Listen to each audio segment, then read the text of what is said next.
Bismillahirrahmanirrahim. Assalamualaikum warahmatullahi wabarakatuh. Waalaikumsalam warahmatullahi wabarakatuh. Ya, selamat pagi semuanya. Selamat berjumpa kembali dengan saya ya. Semoga tidak bosan. Yang tentunya masih kita sama-sama harus memperjuangkan ya pertemuan-pertemuan yang harus kita tuntaskan sebelum pelaksanaan UAS ya. Dan untuk pekan ini kita masuk pekan yang ke-11 ya. Jadi artinya tinggal beberapa pekan lagi untuk pelaksanaan perkuliahan dan setelah itu akan dilaksanakan untuk ujian akhir semester atau UAS. Nah, untuk pekan yang ke-11 ini kita sudah masuk bab baru ya, bukan lagi kita membahas terkait metabolisme karbohidrat tetapi metabolisme protein dan asam amino. Karena mengingat ini kita konteksnya adalah dua hal yang berbeda ya, walaupun dalam satu rangkaian metabolisme yang sama ya. Di sini ada protein dan asam amino, artinya dalam proses metabolismenya pun juga berbeda. Oleh karena itu, sesuai yang sudah saya sampaikan, untuk metabolisme protein dan asam amino itu diberikan waktu selama 2 pekan. Di 2 pekan ini materinya sama ya. Nanti kontennya yang berbeda. Untuk yang pertama membahas terkait metabolisme proteinnya, sedangkan yang kedua membahas tentang asam aminonya ya. Nanti kita fleksibel saja, kalau waktunya cukup ya mungkin bisa mencicil ya untuk materi berikutnya agar nanti di akhir tidak menumpuk seperti itu. Nah, kemudian nanti ketika sudah selesai, artinya dalam hal ini kalian harus mengadakan semacam kuis ya dari saya. Jadi untuk yang sudah saya infokan, untuk yang hari ini kuisnya adalah materi yang kemarin ya. Nah, nanti setelah 2 pekan itu adalah materi, kita sudah masuk materi baru. Nah, nanti kuisnya adalah materi metabolisme protein dan asam amino ya. Begitu seterusnya. Jadi agar tidak tidak bingung juga dan tidak menumpuk ya, karena biasanya kalau materinya kelupaan saya ngasih info dalam waktu yang lama, nah itu nanti kalian menyimaknya tidak maksimal ya. Nah, paling tidak untuk yang hari ini nanti kuisnya adalah metabolisme karbohidrat, itu sudah selesai 2 pekan yang lalu.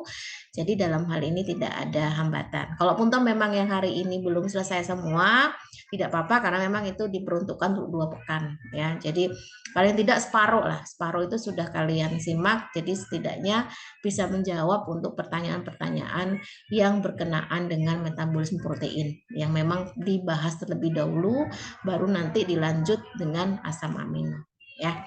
Oke.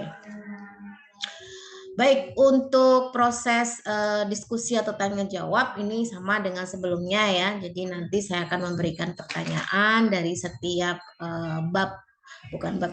slide dari PPT yang sudah saya sampaikan dalam bentuk pemaparan video. Tinggal kalian memberikan jawaban yang sudah kalian simak ya. Dan tentunya dalam hal ini sekalian saya mengambil nilai keaktifan. Baik, untuk yang pertama di sini pertanyaannya ya, jelaskan pengertian secara umum ya, artinya tidak spesifik gitu. Secara umum asam amino itu apa ya, dan karakteristiknya seperti apa. Oke, di sini yang sudah resen ada Desak Made Widiari ya. Widi, silahkan langsung saja. Baik Ibu, jadi asam amino sendiri merupakan turunan asam karboksilat yang mengandung gugus amina yang penyusunnya itu terdiri dari protein.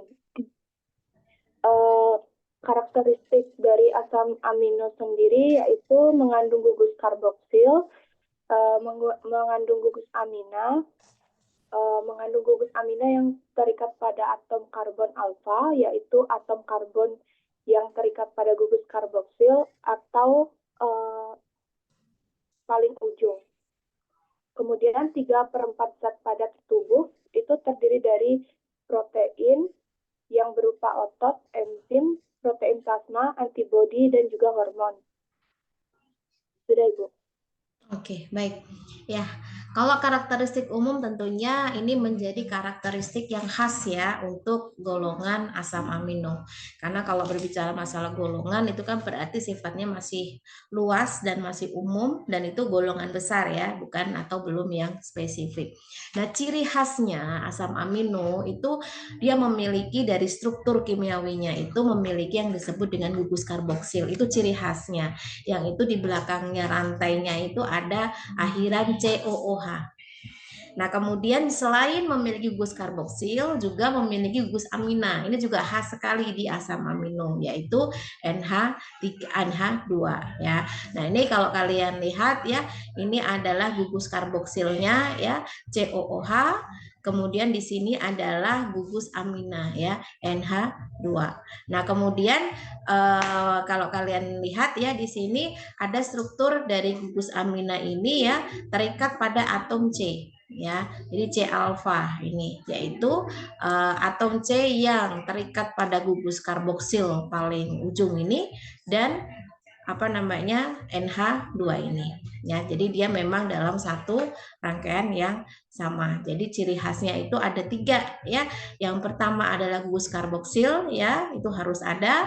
Kemudian gugus amina ya NH2-nya dan ada struktur dari gugus amina ini yang terikat pada atom C ya atau alfa gitu ya. Yang ini secara struktur kimiawinya sudah bisa kita lihat bersama ya di slide seperti ini.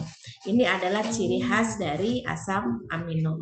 Nah, kemudian asam amino ini berupa monomer ya, berupa monomer yang itu merupakan turunan dari asam karboksilat ya yang mengandung gugus amina. Nah, itu tadi yang menjadi karakteristik utama ya dari asam amino dan merupakan penyusun dari protein.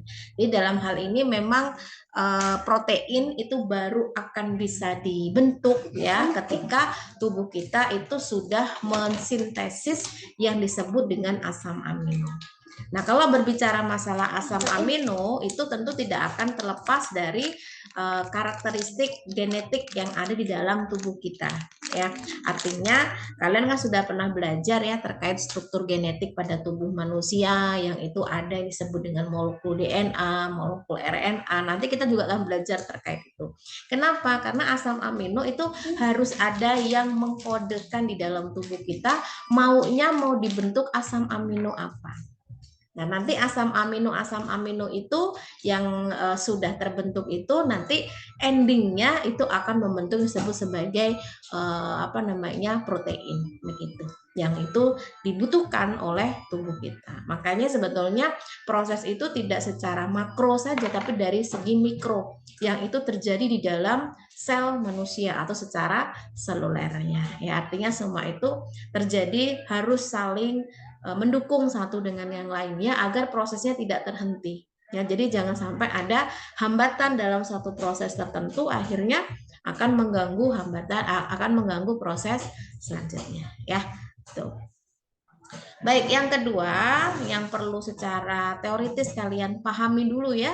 Terdapat 2 macam asam amino ya. Jelaskan dan sebutkan. Oke, di sini sudah ada atas nama Sukma ya, Putu Sukma silakan. Baik Ibu,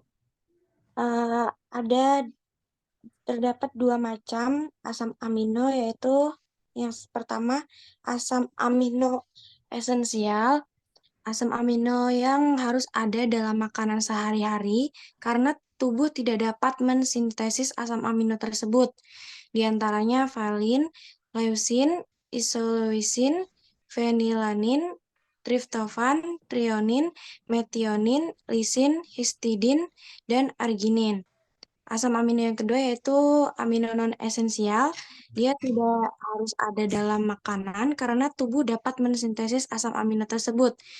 Di antaranya glisin, alanin, asparagin, glutamin, prolin, serin, trisin, asam glutamat, sistein, asam aspartat, sistin, hidroksiprolin, dan hidroksilisin. Sudah cukup Ibu. Terima kasih. Oke, baik ya. Jadi yang disampaikan Widi tadi itu benar ya. Tapi sebelum kita membahas asam amino itu ada berapa macam ya, tadi sudah disebutkan ada 2, kemudian perbedaannya apa saja, kita perlu paham dulu ya, bahwasanya tubuh kita ini harus apa ya, harus menerima asupan hasil dari metabolisme, baik itu karbohidrat ya, baik itu protein dan baik itu lemak. Artinya tidak ada atau tidak boleh satu bagian yang tidak masuk ke dalam tubuh kita. Ya, namun dalam hal ini yang perlu digarisbawahi adalah porsinya, artinya atau banyaknya. Ya, jadi sesuatu yang sifatnya sudah cukup itu bagi tubuh itu akan jauh lebih baik daripada sesuatu yang sifatnya berlebihan. Dan tentunya kalau berlebihan maka tubuh kita itu akan merombak itu menjadi sesuatu dalam bentuk yang lain dan akhirnya akan disimpan di dalam tubuh kita dan mengendap dalam tubuh kita. Artinya itu akan mengganggu semua metabolisme yang ada di dalam tubuh kita. Nah, begitu pula dengan protein. Jadi protein ini juga menjadi bagian penting dalam tubuh kita karena 3/4 dari tubuh kita ini terdiri dari protein. Ada di mana aja sebarannya? Ada di otot ya. Jadi kalau kita tidak mengkonsumsi makanan protein ya jangan berharap kita bisa berjalan dengan baik, bisa berlari dengan baik karena sebagai gerak aktif manusia itu kan otot ya. Artinya dalam hal ini otot akan melemah dan otot terus dibentuk ya. Artinya dalam hal ini selain konsumsi makanan yang itu dari protein juga dari gerakan fisik begitu ya agar otot kita itu semakin kokoh untuk menopang tubuh kita ya. Nah, selain otot apalagi? Enzim. Nah, enzim ini bisa kita tahu bahwa di dalam tubuh kita itu semuanya ya kalau tidak terjadi proses metabolisme tentu akan menjadi hal yang sangat mengancam gitu ya. Artinya kelangsungan hidup tidak akan bisa terjadi begitu. Nah, dengan adanya enzim ini yang akan memberikan peluang bagi proses metabolisme itu dapat berjalan dengan baik dan lancar ya. Karena bisa dikatakan enzim ini sebagai biokatalisator atau mempercepat proses reaksi ya metabolisme yang ada di dalam tubuh kita. Nah, selain itu apa lagi? Ada protein plasma, ada antibodi ya. Apalagi antibodi. Antibodi itu kan erat kaitannya dengan proses pertahanan diri terhadap serangan-serangan yang itu mengganggu dalam tubuh kita yang itu dari eksternal ya, terutama dari mikroba, dari virus ya, yang akhirnya bisa menyebabkan infeksi dalam tubuh kita. Nah, dengan adanya antibodi ini sebagai penangkal. Karena sebetulnya tubuh kita ini akan sulit kalau tidak terpapar oleh lingkungan, ya. Bagaimanapun kita tetap terpapar oleh lingkungan. Ya sulit kalau memang nggak mau terpapar, mungkin ya kita dibungkus plastik itu aja ya, tidak terpapar gitu ya. Tapi kan itu kan nggak mungkin banget. Kita bersentuhan dengan kontak udara, dengan benda-benda yang ada di sekitar kita, ada interaksi antar manusia. Nah itu kan juga menjadi perantara ya, perantara kita bisa dihinggapi oleh mikroba-mikroba atau virus yang bisa masuk dalam tubuh kita. Nah, kenapa kita ini masih diberikan sehat yang sangat apa ya besar ya, artinya tidak sakit atau mungkin tidak drop ya dalam kondisi tertentu. Nah, ini karena adanya antibodi di dalam tubuh kita. Nah, karena kondisi tertentu ternyata kita drop, berarti antibodi kita masih dalam kondisi yang tidak baik ya atau lebih kecil gitu ya di dalam tubuh kita yang artinya dalam hal ini perlu adanya keseimbangan ya bagaimana supaya tubuh kita itu bisa menghasilkan ya imun-imun ya banyak hal ya imun-imun bisa diperoleh ya bisa dari vitamin ya atau yang lain-lainnya begitu ya di mana vitamin ini tentunya tidak melulu dari sediaan yang sudah jadi yang tinggal kita minum. Tapi vitamin kan bisa diperoleh dari buah-buahan, dari sayuran yang fresh tentunya ya, atau yang dari alami. Itu vitamin-vitamin tentunya lebih ramah dengan tubuh kita. Kemudian ada hormon. Hormon juga terdiri dari protein juga. Jadi kalau memang dianggap protein ini tidak penting ya artinya ya siap kalau kita akan kehilangan massa otot, tidak memiliki enzim yang baik ya, tidak memiliki antibodi yang baik dan seterusnya. Artinya mau nggak mau tubuh kita tetap harus ada asupan protein. Nah dalam hal ini ada 2 macam asam amino ya. ada asam amino disebut dengan asam amino esensial, ada yang non esensial. Maksudnya esensial itu apa? Nah, esensial ini sesuatu yang memang penting untuk tubuh kita. Kenapa? Karena tubuh kita nggak punya. Makanya harus ada asupan itu. Oleh karena itu harus ada asupan makanan yang memang mengandung asam amino esensial ini. Sekali lagi, kalau tubuh kita memang tidak bisa memproduksi atau mensintesis asam amino esensial. Jadi harus diperoleh dari asupan makanan. Ya, apa saja yang masuk ke dalam asam amino esensial? Karena asam amino itu kan jenisnya beda-beda ya. Nah, dalam hal ini yang masuk ke dalam golongan asam amino esensial ya, misalkan seperti valin, leusin, isoleucin, ya, fenilalanin, triptofan dan lain-lain, itu harus ada asupan dari makanan. Ya, makanya perhatikan sekali makan itu jangan hanya mengejar kenyang ya, tapi makan itu bagaimana tubuh kita bisa menerima asupan yang memang dibutuhkan. Entah vitamin, karbohidrat sebagai energi ya, protein sebagai zat pembangun dan lain-lain ya. Nah, dalam hal ini tentunya sekali lagi kita tidak boleh terlalu berlebihan ya. Nah, kemudian yang kedua itu asam amino non esensial.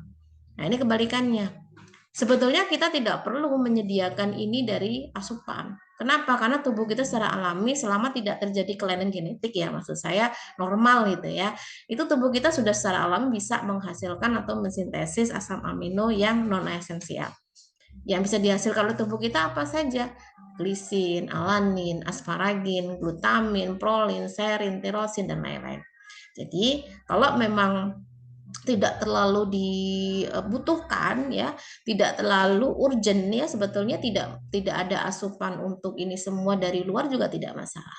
Karena di dalam tubuh kita sudah mampu untuk mensintesis gitu. Nah, yang perlu kita tambahkan untuk asam amino esensial ya, ya berarti memang harus ada asupan dari makanan yang memang kita makan.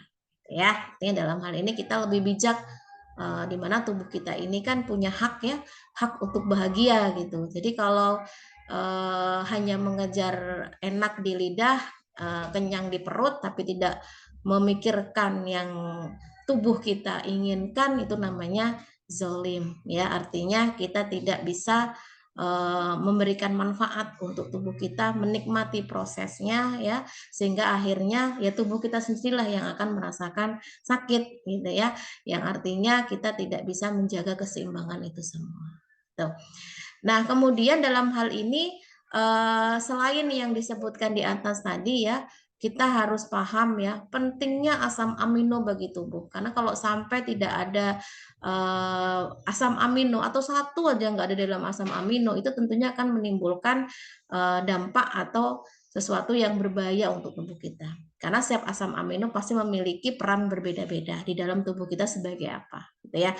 Nah, kemudian kita harus paham juga ya bahwa sekitar 75% asam amino itu nantinya akan digunakan untuk sintesa protein. Jadi protein yang kita butuhkan oleh tubuh itu tidak akan bisa terbentuk kalau tidak ada asam amino. Jadi logikanya udah nyambung ya. Tanpa adanya asam amino yang itu sifatnya esensial ataupun non esensial, kalau memang di dalam tubuh kita yang ada kelainan dan itu harus ada asupan dari luar, walaupun itu non esensial harus diupayakan gitu. Kenapa? Karena 75% asam amino itu harus diadakan untuk sintesis protein. Jadi kalau tidak ada asam amino maka protein tidak akan terbentuk seperti itu. Ya, jadi harus saling mendukung, saling melengkapi satu dengan yang lain. Jadi tidak terkotak-kotak asam amino sendiri, protein sendiri, lu gue. Nah, jangan seperti itu karena sistem di dalam tubuh kita ini tidak bisa berdiri sendiri. Jadi harus saling keterkaitan meskipun berada pada perannya masing-masing. Tapi peran itu tidak untuk dirinya sendiri, tapi untuk kelangsungan proses yang terjadi di dalam tubuh kita. Ada satu yang macet ya akhirnya akan mengganggu proses yang lain. Nah, itulah kita banyak belajar sebetulnya dari tubuh kita sendiri ya, tapi sayangnya kita ini kalau belajar dari diri sendiri lebih sulit ya daripada mempelajari hal lain gitu. Tapi paling tidak kita bisa belajar dari materi kuliah yang bisa menganalogikan oh tubuh aja butuh keseimbangan seperti ini gitu. Siapa lagi yang akan memperhatikan keseimbangan itu kalau bukan yang punya tubuh, yaitu diri kita sendiri, daripada menyesal kemudian ya. Oke, lanjut ya, itu terkait asam amino esensial ya. Nah, kemudian di sini ada tabel ya. Tabel ini sudah sesuai dengan pertanyaannya masing-masing. Di sini bisa kita lihat ya, bahwasanya dalam proses metabolisme protein itu ada organ di bagian tubuh kita yang memang ditugaskan untuk mengatur itu semua. Dimana kan kita sendiri pun sifatnya tidak bisa mengatur secara langsung ya. Apa mungkin saat ini ada yang ngerti, oh tubuh saya lagi ngapain ya saat ini, kan nggak ada yang ngerti satupun ya. Artinya semua itu di bawah alam sadar kita, tapi terus berjalan. Bahkan dalam kondisi kita tertidur pun proses metabolisme tetap bisa berlangsung ya.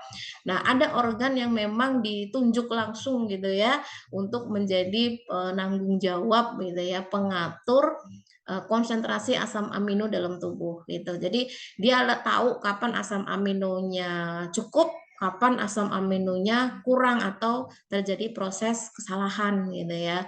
Nah, apa organnya itu nanti silakan disebutkan. Kemudian asam amino yang ada dalam tubuh kita ini ya, itu terdapat di dalam darah ya. Nah, itu berasal dari apa saja gitu.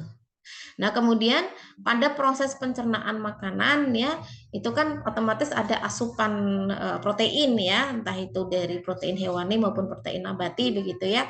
Nah, ini setelah dicerna oleh sistem pencernaan kita, masuk mulut ke lambung dan sebagainya macam, itu akan terjadi perubahan secara kimiawi dari protein tersebut gitu ya, menjadi apa saja. Nah, itu saya silakan nanti disebutkan juga. Kemudian proses absorpsi asam amino. Nah, jadi asam amino yang sudah dibentuk itu ya, sudah dihasilkan itu harus diserap oleh tubuh. Jadi nggak kebuang ya. Kalau kebuang berarti sia-sia dong. Makanannya cuma numpang lewat doang gitu ya.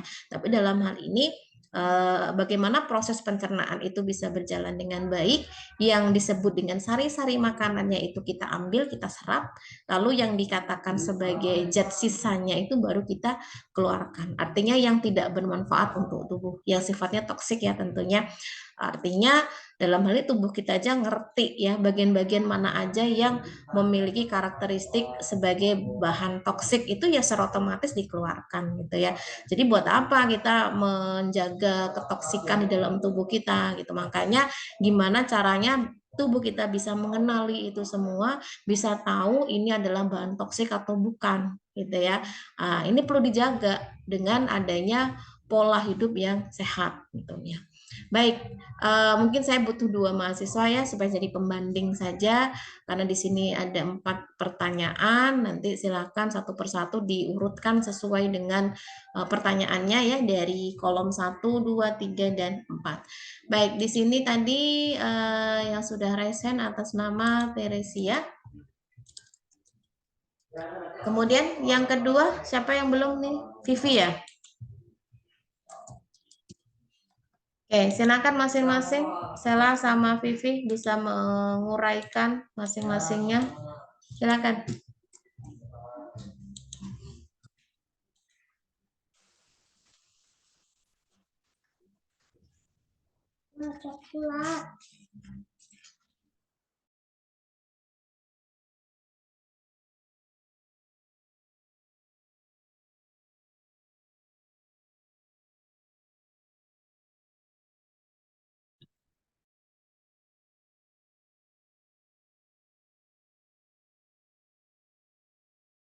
Vivi duluan boleh nggak, Bu? Oke, boleh, silakan.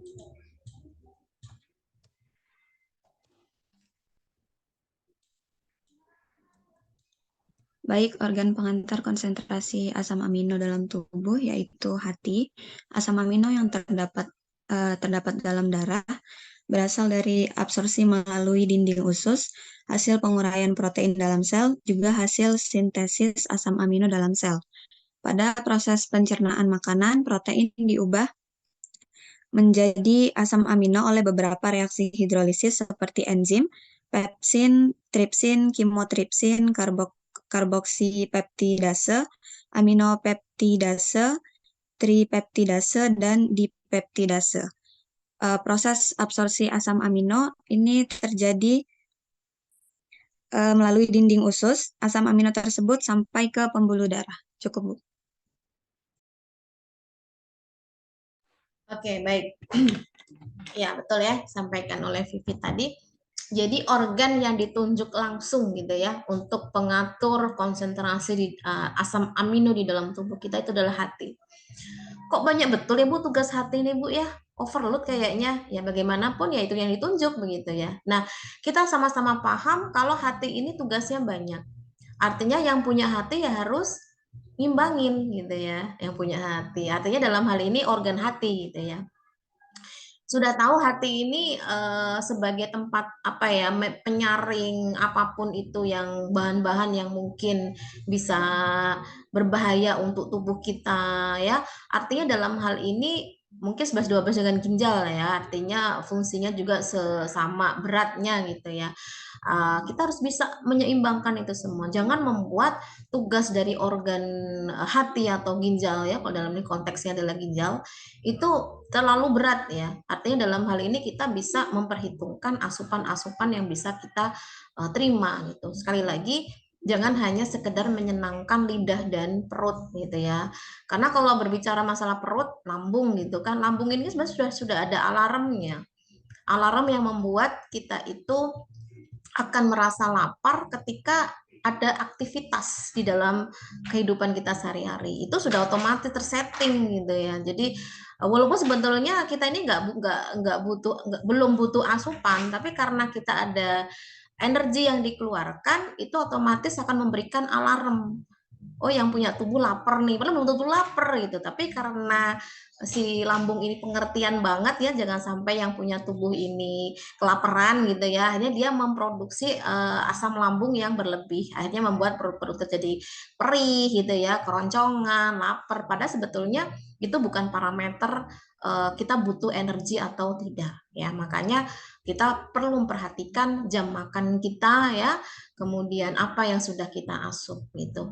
Karena kalau nggak begitu nanti banyak organ-organ yang terzolimi ya, belum saatnya bekerja disuruh bekerja kan begitu, belum saatnya selesai tugas yang satu diberikan tugas yang kedua karena asupannya terlalu banyak gitu. Nah dalam hal ini hati pun juga begitu. Jadi hati ini sebagai salah satunya itu sebagai pengatur konsentrasi asam amino di dalam darah. Selip dikit lewat ya. Kenapa? Karena hati ini nggak boleh ngantuk, nggak boleh tidur ya. Kalau sampai tidur ya wassalam, artinya dalam hal ini tidak ada yang mengatur itu semua. Jadi bagaimana tahu konsentrasi dalam asam amino kita dalam darah itu cukup atau tidak, kurang atau tidak, itu tidak ada sinyal apapun karena hatinya rusak begitu ya. Nah, itu yang pertama. Yang kedua, asam amino yang ada di dalam tubuh kita itu selalu ada di dalam darah gitu ya. Dia mengalir ke seluruh bagian tubuh kita. Itu dari mana saja asam aminonya ya? Yang jelas terjadi proses pencernaan dong, ya kan? Ada asupan makanan yang masuk.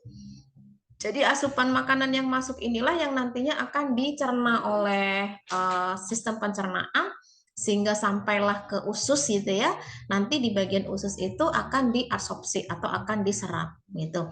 Makanya protein itu belum bisa diabsorpsi di rongga mulut, belum bisa di lambung juga belum bisa karena belum ada enzim yang spesifik untuk merubah atau menguraikan si protein isi asam amino ini menjadi protein.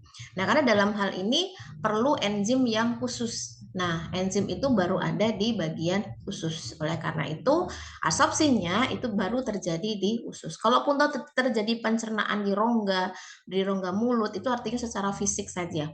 Artinya cukup dicacah-cacah sampai halus itu ya, karena memang kita nggak boleh menelan makanan yang utuh. Kalau secara ilmu kesehatan beneran ya, kesehatan beneran nih, kita mengunyah makanan itu sebanyak 33 kali. Tapi itu tadi gitu ya, banyak di antara kita satu udah nggak sabar ya, artinya pengen segera nelen, segera kenyang gitu ya, dengan alibi waktu yang terburu-buru gitu. Yang kedua, mungkin ada yang sudah merasa nggak nyaman, terlalu lama ya, makanan di mulut terlalu lumat gitu ya. Nah akhirnya cukup ada yang 1, 2 kali, 3 kunyah telan, ada yang mungkin cuma 1 kali kunyah telan ya, ya nggak masalah dan bisa nelen juga kan, tapi masalahnya adalah di organ selanjutnya, yaitu organ lambung yang akhirnya kerjanya lebih ekstra untuk menghancurkan. Kenapa? Karena tubuh tidak bisa menyerap itu makanan kalau teksturnya itu masih utuh, masih gelondongan ya, artinya harus dihaluskan. Tapi berarti harus mengkonsumsi yang bentuk-bentuknya halus-halus di blender dulu ya, Bu? Ya enggak juga gitu ya kan gunanya kita diberikan gigi kan blender alami itu. Jadi jangan salah, kalau seandainya kita itu mengkonsumsi makanan yang apa-apa di blender, selama kita sehat ya, kalau artinya kita ada gangguan ya kita ya gimana lagi gitu ya, harus ada upaya untuk makanan bisa masuk.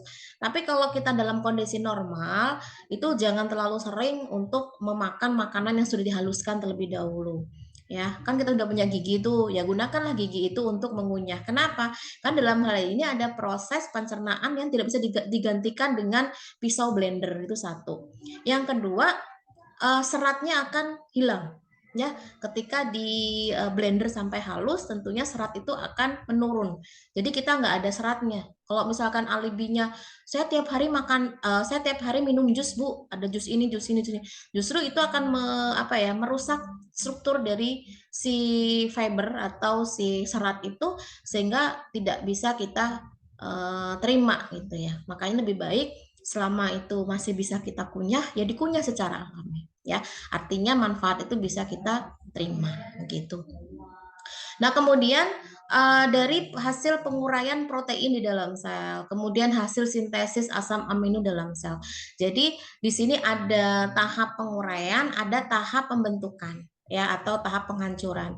Jadi ada tahap bagaimana protein itu diuraikan di dalam sel sehingga terbentuklah kembali menjadi asam amino ya, atau sintesis asam amino yang memang sedang proses pembentukan asam amino dan semua itu terjadi secara seluler ya, atau yang sifatnya itu apikro gitu ya, artinya terjadi di dalam sel itu.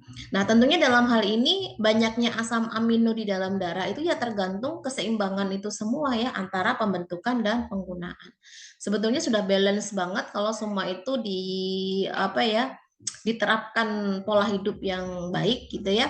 Mau dia sebagaimanapun yang dihasilkan tetap nanti sesuai dengan seberapapun yang digunakan. Jadi jangan sampai jomplang ya, yang dibentuk sedikit yang digunakan banyak, yang dibentuk banyak yang digunakan sedikit gitu ya, artinya tidak seimbang. Oke. Oke, ini tadi saya keluar ya.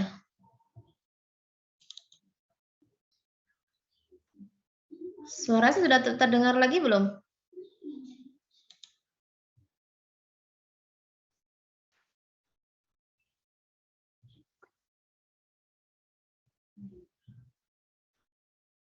Saya lanjutkan, semuanya sudah terdengar suara saya?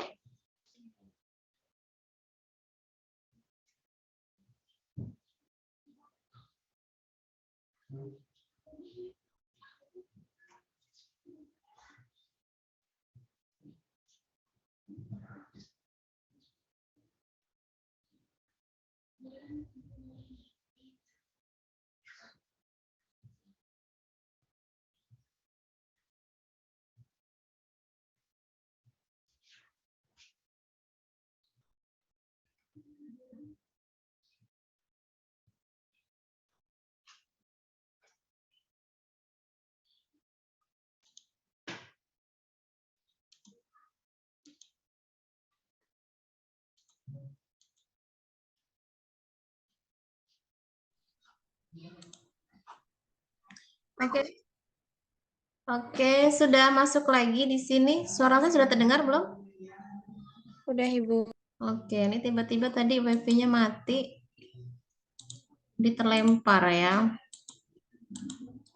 Baik, saya lanjutkan lagi tadi ya, sampai ke enzim-enzim yang memang berperan ya dalam proses pencernaan protein. Tadi sudah disebutkan juga ya, ada beberapa reaksi hidrolisis ya, yang itu melibatkan enzim sebagai biokatalisatornya begitu.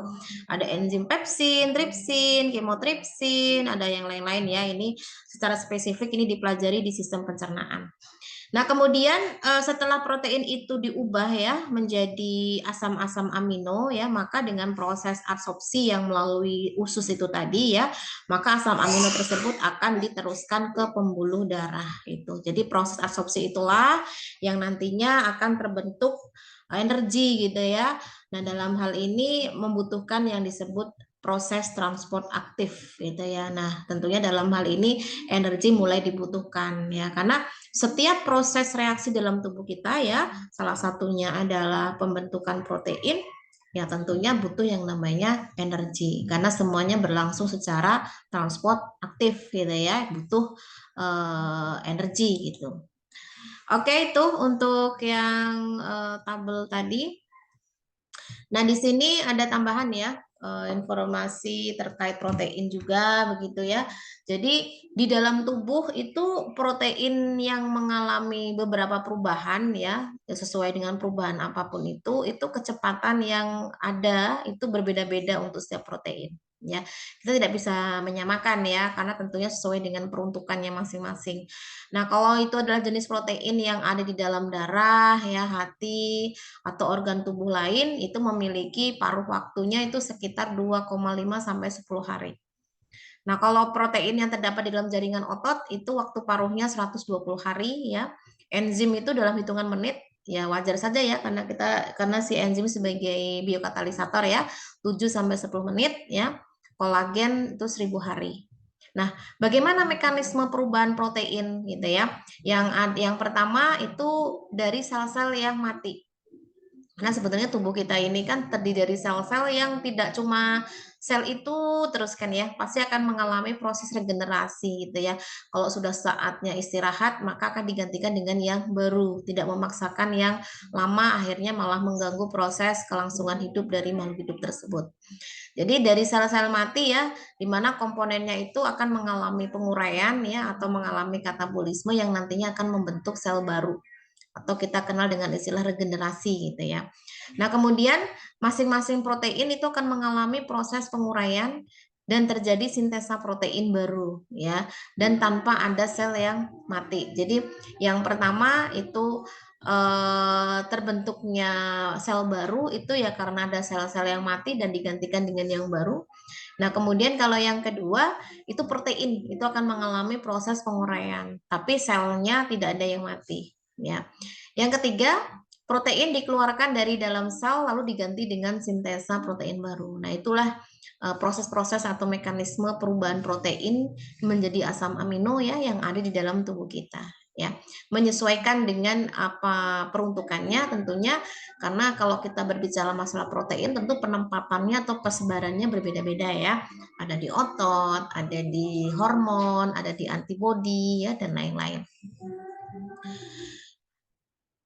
Oke, kemudian untuk berikutnya ya. Nah, di sini saya tampilkan ya gambar skema untuk biosintesis protein. Jadi biosintesis protein itu saya kasih clue-nya dulu. Itu sebetulnya bisa mengambil jalur pada metabolisme karbohidrat. Ya, kalau kalian perhatikan di sini ada glukosa tuh ya, di mana glukosa ini kan nantinya akan mengalami proses untuk perubahan menjadi pirufat atau asam pirufat yang nantinya akan menjadi asetil-CoA ya. Nah, glikolisis ya yang kita kenal dengan istilah glikolisis. Nah, ternyata biosintesis protein pun bisa masuk ke jalur ini, tapi tentunya berbeda jalurnya ya. Artinya bukan plek sama dengan yang metabolisme karbohidrat, tapi artinya masih melibatkan apa itu glukosa, apa itu pirufat untuk beberapa jenis asam amino ya atau protein yang terbentuk gitu. Nah, berdasarkan gambar ini ya, coba siapa yang bisa menjelaskan ya dan apa saja protein yang bisa dihasilkan dari tahap tersebut ya. Oke, silakan di sini kembali ke pertama ya. Desak Made silakan. Ada? Tidak ada, Ibu. Iya. Ibu, tapi Teresia tadi belum. Tadi saya panggil-panggil tidak nyaut-nyaut. Ada? Seharusnya tadi kan Sela menjawab bareng dengan Vivi ya. Nah, tidak nyaut juga kan? Oke, silakan Desak Made.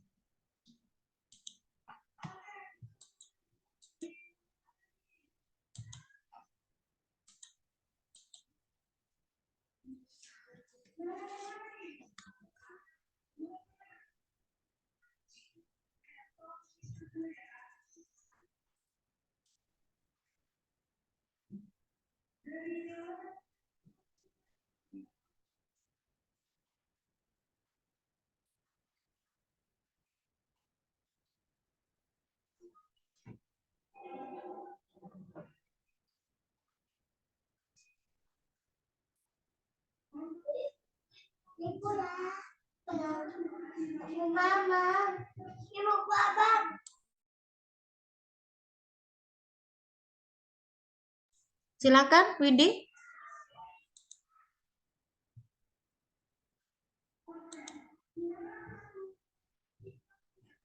Atau mau digantikan dengan yang lain?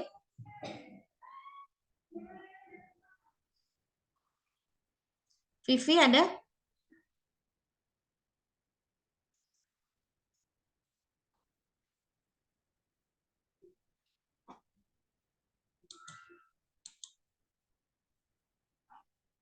Putu Sukma?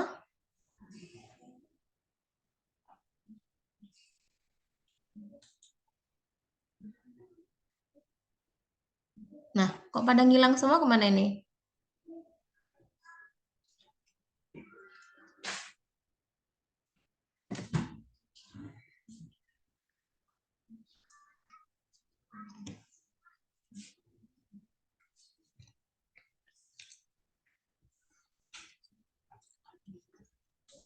Ibu mau coba tapi nggak apa-apa ya Bu kalau salah. Ya, silakan. Jadi biosintesis protein itu pertama-tama glukosa itu dikonversi menjadi asam pirufat. Itu menjadi asam pirufat itu nanti dikonversi menjadi glukosa. Terus akan menghasilkan ATP sebagai sumber utama dalam proses metabolisme termasuk biosintesis protein itu. Nantinya beberapa asam amino itu kayak alanin, valine, leucin, isoleucin itu diproduksi melalui jalur glikolisis ini Bu. Terus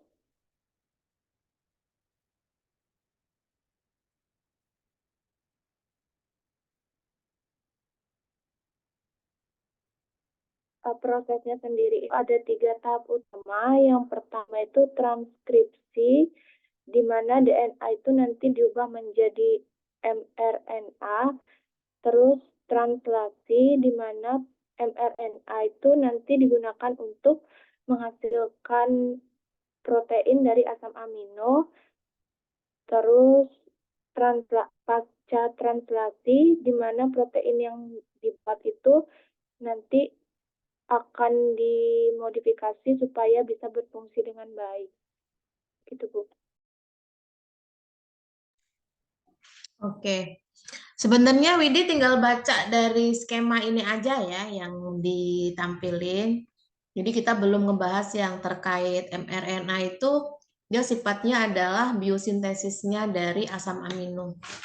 Tapi di sini secara umumnya untuk yang protein ya, yang melalui jalur glikolisis yang itu terjadi pada metabolisme karbohidrat. Kalau kalian masih ingat yang kemarin ya, bahwasanya di sini bisa diketahui bahwa 20 asam amino itu sebagian besarnya itu akan disintesis dari intermediate siklus asam sitrat atau siklus Krebs ya.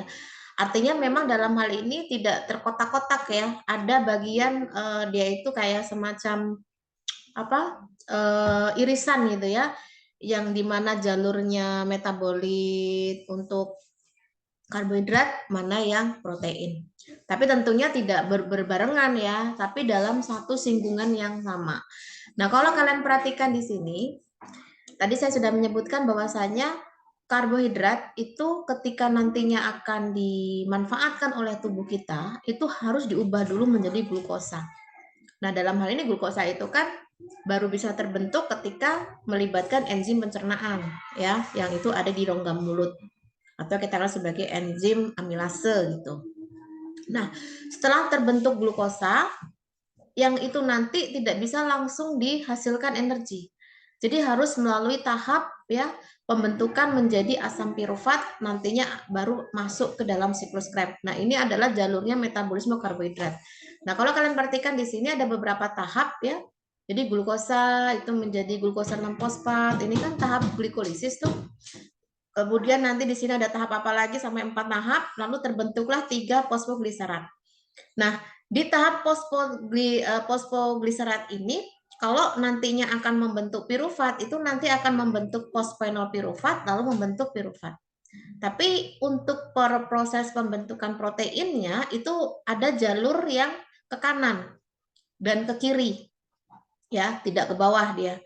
Jadi fosfogliserat ini bisa membentuk yang disebut dengan eritrofosfat gitu ya, yang nantinya akan menghasilkan protein triptofan, fenilalanin dan tirosin. Nah, kemudian untuk yang jalur yang sebelah sini, nanti dari fosfogliserat ini akan membentuk serin.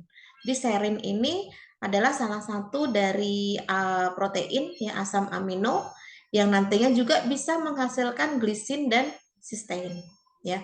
Jadi dia singgungannya itu tidak garis lurusnya, tetapi dia dari sampingnya ya, dari apa yang dihasilkan dari tahap glikolisis itu setiap tahapnya itu bisa menghasilkan protein.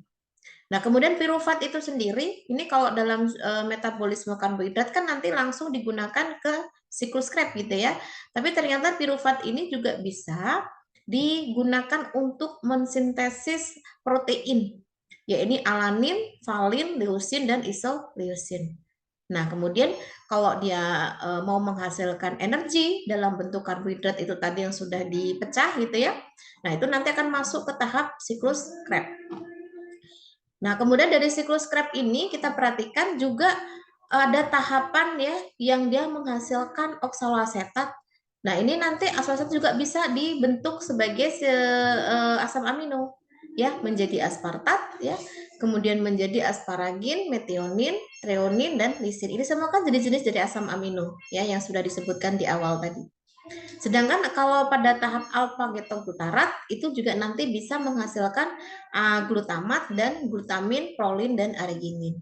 Begitu. Jadi kesimpulannya adalah bahwa dalam jalur siklus Krebs ya atau dalam proses metabolisme karbohidrat itu juga bisa terjadi sintesis asam amino secara bersamaan tetapi di beda jalur ya, tetap mencakup tahap-tahapan yang mungkin bisa digambarkan ya di sini. Tahap glikolisis apa saja gitu ya, nanti di beberapa tahapnya itu bisa diproduksi atau bisa disintesis untuk asam amino tertentu. Sehingga bisa kita simpulkan di sini ya, bahwasanya ini semua yang paling atas ini yang dihasilkan dalam proses untuk metabolisme karbohidrat itu bisa dikatakan sebagai prekursor ya, prekursor untuk pembentukan protein atau asam amino.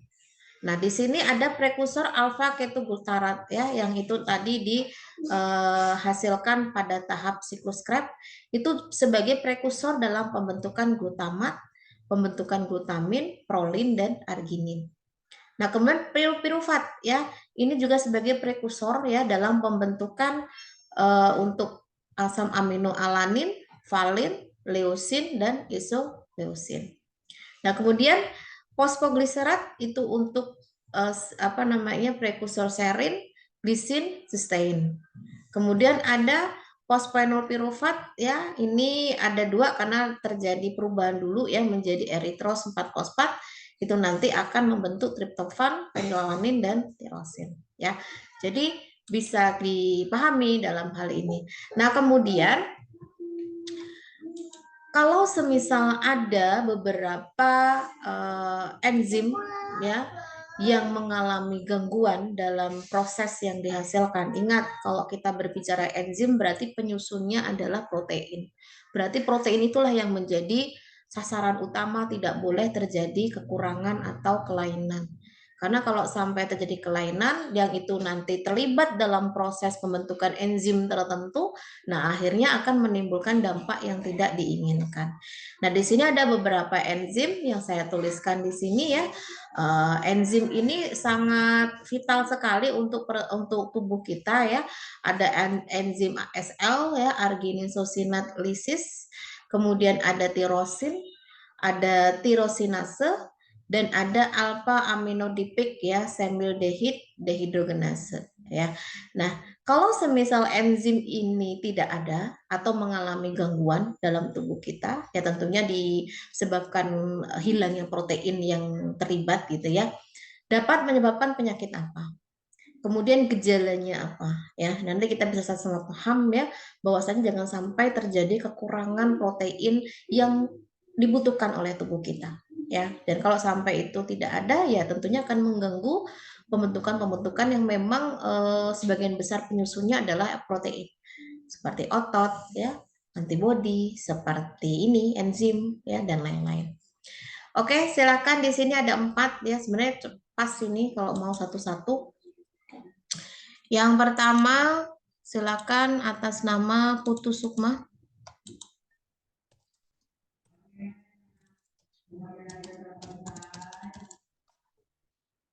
Baik, Ibu. Yang kedua, siapa ini? Teresia.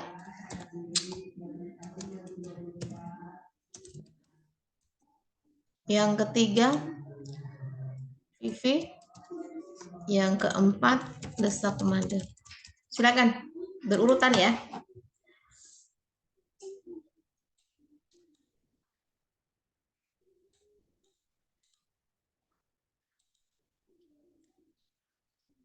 Baik, yang pertama itu ada enzim argininosuccinatase atau ASL. Penyakitnya itu citrullinemia. Gejalanya itu kelesuan, kejang, ketegangan, dan otot berkurang, Bu. Sudah cukup. Ya, dilanjut Teresia.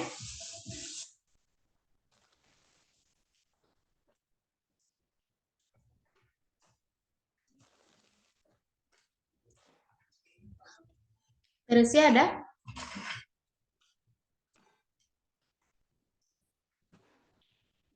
Oke, dilanjut. Kalau nggak ada, Vivi, silakan.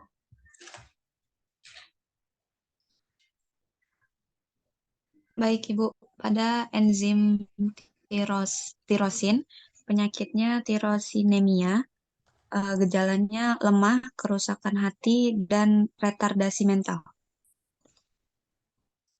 Terus dilanjut, Widi. Baik, Ibu. Penyakitnya namanya hiperlipidemia. Gejalanya itu bisa kejang, retardasi mental, tonus otot, ataksia berkurang. Oke, baik ya. Saya ambil contoh 3 enzim ini karena memang kalau terjadi kekurangan atau terjadi gangguan ini menjadi hal yang sulit untuk diterima oleh tubuh kita ya. Yang pertama ASL ya. Kalau terjadi gangguan untuk enzim ASL ini itu bisa menyebabkan penyakit citrullinemia ya.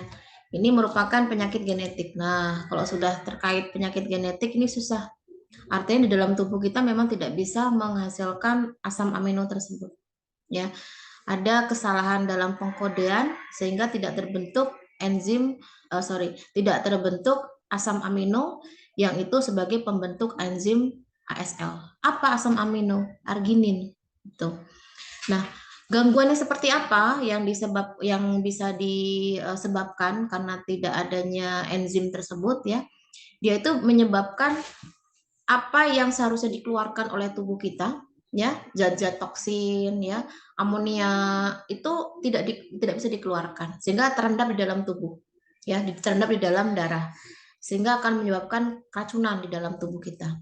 Nah, apa gejalanya? Ya tentunya secara fisik kelihatan lebih lesu ya, terjadi kejang ya, ketegangan otot berkurang, artinya dia melemah gitu ya, dan bisa menyebabkan kelumpuhan. Kemudian yang kedua adalah tirosin. Nah, tirosin ini penyakit yang bisa ditimbulkan itu adalah tirosemia.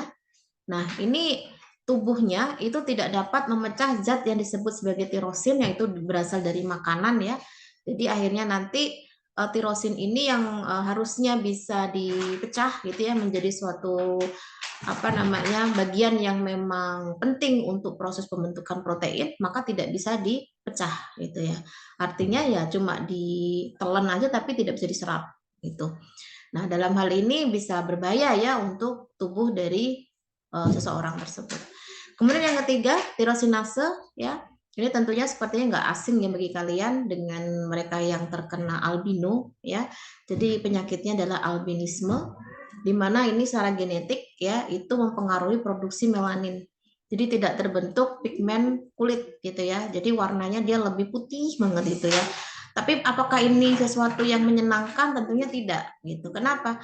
Karena bagi mereka ini menyiksa. Karena dengan tidak adanya melanin itu tidak ada pelindung terhadap paparan sinar matahari, sehingga apa? Sehingga akan menyebabkan kulit menjadi sakit gitu ya, lemah dan lain-lain gitu. Artinya dalam hal ini terjadi perubahan atau mutasi genetik gitu ya, yang seharusnya dia mengkodekan untuk asam amino melanin tapi tidak terbentuk, atau tirosin tapi tidak terbentuk melanin ya. Yang terakhir, alpha aminodipik ya samidehid dehidrogenase itu bisa menyebabkan penyakit hiperlisemia ya, yaitu ditandai apa? Ada asam aminolisin di dalam darah dan urin. Jadi dia jumlahnya berlebihan. Nah, ini sangat berbahaya sekali ya kalau memang tidak segera ditangani, karena sesuatu yang harusnya alami di dalam tubuh kita atau seharusnya bisa diserap oleh tubuh kita dengan adanya asupan makanan itu menjadi tidak bisa dilakukan oleh tubuh kita ya, karena ada kelainan genetik itu tadi. Oke, itu ya yang bisa saya sampaikan untuk bagian yang pertama. Jadi nanti silakan yang belum menyimak untuk bagian yang kedua, silakan dilanjutkan karena pekan depan nanti silakan bisa dicarikan waktunya ya. Karena sepertinya itu hari Kamis tidak bisa kuliah sesuai dengan jadwal gitu ya. Nanti silakan dikomunikasikan dengan saya saja dan bisa disepakati ya untuk bisa mengganti sesi Zoom-nya untuk tanya jawab. Dan kemudian meskipun begitu ya jangan menunggu sampai nanti nunggu ada jadwal ya untuk menyimak kembali, lebih cepat lebih baik ya. Jadi agar tidak menumpuk di akhir dan akhirnya ya tidak malah menyimak gitu ya, karena waktunya tersita dengan kegiatan yang lain. Jadi selama ada yang bisa dimanfaatkan langsung manfaatkan gitu ya, jangan menunda-nunda pekerjaan atau menunda-nunda kewajiban gitu. Oke itu, dan kemudian untuk yang saya infokan di awal ya, untuk kuis materi yang kemarin metabolisme karbohidrat itu akan saya share-kan di room chat ya. Silakan nanti bisa dikerjakan, waktunya 10 menit ya, karena ini pilihan ganda ya, jadi bukan suatu yang esai, saya rasa lebih mudah dan soalnya juga tidak banyak ya. Oke, saya share di sini, silakan bisa dikerjakan. Kemudian kalau sudah selesai bisa meninggalkan Zoom ya, sekaligus saya tutup untuk pertemuan kita hari ini. Kita akhiri dengan baca hamdalah bersama-sama dan saya ucapkan terima kasih. Selamat siang. Assalamualaikum warahmatullahi wabarakatuh. Waalaikumsalam warahmatullahi wabarakatuh. Terima kasih, Bu. Oke, sama-sama.